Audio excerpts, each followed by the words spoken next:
What's on, ladies and gentlemen? My name's Ross, I like games, and today we need to take a look at some exclusive new cards from Star Wars Unlimited. The new set Twilight of the Republic is coming out soon, November the 8th if you want an actual date.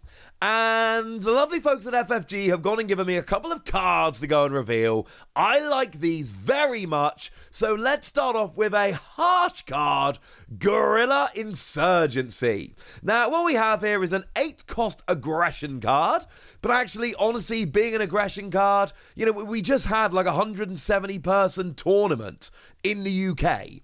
And if we look at the results of that 170-person tournament in the UK, what do we find?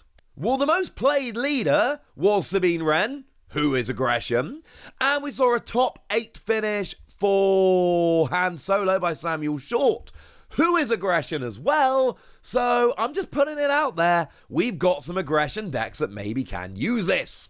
But we've got an 8-cost card here, and it basically does everything. Each player, that's you and your opponent, defeats a resource they control, and discards 2 cards from their hand, and deals 4 damage to each ground unit. Obviously, space units will be saved here. And basically, this is you going to your opponent, oh, you know that end game you were setting up? You know how you're in a reader? Yeah, no. Because it's kind of a board wipe, right? I know it's not entirely a board wipe because units might end up having more than 4 HP remaining. Fine, all right? But the point is, it's going to be kind of a board wipe. It's going to defeat most units. I'm not saying it's going to get every single unit, but I'm going to say it's going to get a lot. Plus, you get 2 cards out of your opponent's hand. Plus, you get to get rid of one of their resources as well. And yes, this is a 2-sided card, right? So whatever you do to your opponent, getting rid of their resource, 2 cards from their hand, dealing 4 damage to all of their ground units, you're doing that to yourself as well. And that sucks. But you're prepared for it. You know it's coming.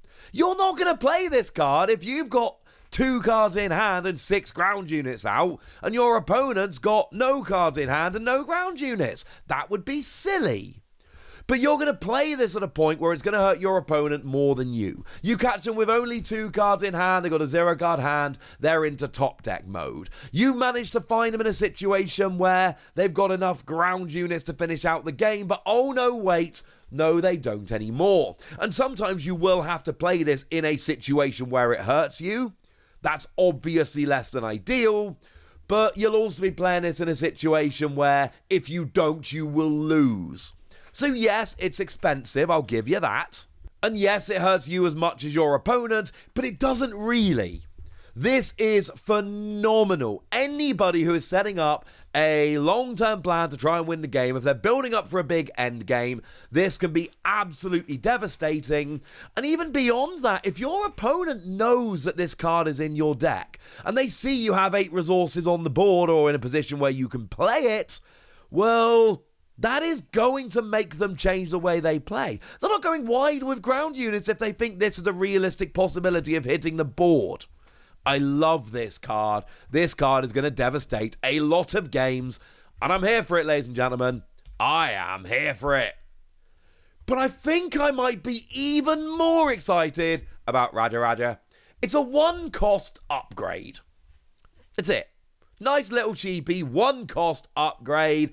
Again, we got one aspect here. It is vigilance. And basically, it gives +1/+1 as an upgrade. Now, it doesn't actually have to be put onto a battle droid unit or token, but it should be. Because when defeated, you attach it to a friendly battle droid token. And it doesn't say the first time, or if it's attached to a unit other than a battle. No, it just says when defeated, attach this upgrade to a friendly battle droid token. You can literally play this and have it on the board for the entire game. The only way this ever leaves your board is if your opponent plays a card to get rid of it. Unfortunate, but these things happen. Or if they defeat the unit that's got this on, and you don't have a friendly battle droid token in play. Otherwise, you are just constantly buffing up a battle droid to a 2/2 from a +1, which I think is good. It's a token. It's not supposed to be a big, powerful unit, but then all of a sudden you whack this down, it's a 2/2. I adore this. I absolutely adore this. I'm telling you all right now, and you can hold me to this. When this set comes out, I am building a Battle Droid unit swarm deck, or a token unit swarm deck. I am building a Battle Droid swarm deck. It looks awesome. And the thing is, if you play 3 of these, you can literally have 3 of them bouncing around your tokens for the entire game, as long as there's always one to move it to. And this just makes me very happy. And this made me go over to the Star Wars Unlimited website and just search Battle Droid. And you'll notice, and I'm sure a lot of you have been following this along like I have, Twilight of the Republic is bringing in a lot of options for battle droids. Now, realistically, if you want to go full battle droid, and I do, we got a couple of options. Really, we got one leader, which is Nute Gunray, and we've got one base, which is Droid Manufactory, which it is a 24 health base, which does make me a little bit sad, but I'm kind of alright with this, because Droid Manufactory, when you deploy a leader, you create 2 Battle Droid tokens. So yes, you are giving up a little bit of health, even in the context of bases with skills, or abilities, whatever you want to call them, often do have like 25 health. I'm cool going down to 24 because I like this. And as for Nute Gunray here, we've got an action whereby if 2 or more friendly units were defeated this phase, and yes, obviously that will include tokens, create a Battle Droid token. And then after you've deployed, on attack, create a Battle Droid token. So that's a lot of tokens you're going to be creating between your leader and your base. And basically, we can just keep going with this. So, I mean, we've got things like Droids Deployment. 2-cost event, create 2 Battle Droid tokens. So essentially you're paying 1 each for each token. That seems absolutely fine by me. Now we do also have On the Doorstep. It's a 4-cost that creates 3 Battle Droid tokens and readies them, but unfortunately it does have a cunning aspect on it, and neither your leader nor base, assuming you're going for the full Battle Droid, has a cunning aspect icon, so that's one that I am kind of thinking, as fun as it looks, I'm not sure I'm willing to pay the penalty for that one, so I might end up skipping it. And honestly, you might want to go away from the base or the leader to something with cunning, because you've also got political pressure. Choose an opponent, they may discard a random card from their hand. If they don't, create 2 Battle Droid tokens. Or Droid Cohort, a 1-cost that gives 1/1, but when defeated, creates a Battle Droid token. So there are some cunning ones around here that you may wish to have a little bit of a play around with. But if you don't, we've got plenty of other options. We've got things like Poggle the Lesser that will have the right aspect icons here. And when you play another unit, you can exhaust it to create a Battle Droid token.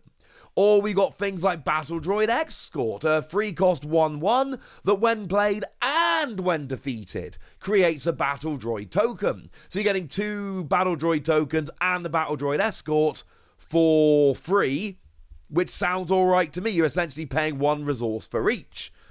Although they are all 1/1, but it still seems to work for me. That seems kind of fun. And we've even got some space units here as well. Confederate Carrier, 2/1 2-cost. When defeated, create a Battle Droid token.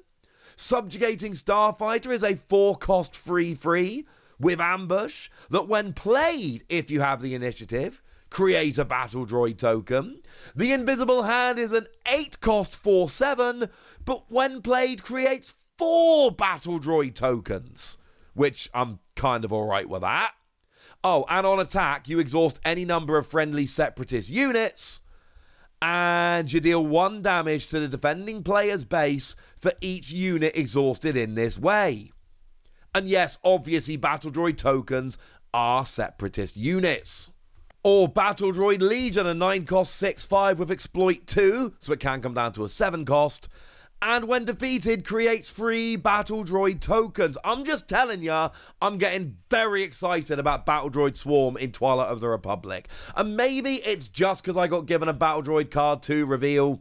I don't know, but I love episode 1. Unironically, I love episode 1. And that means I love battle droids.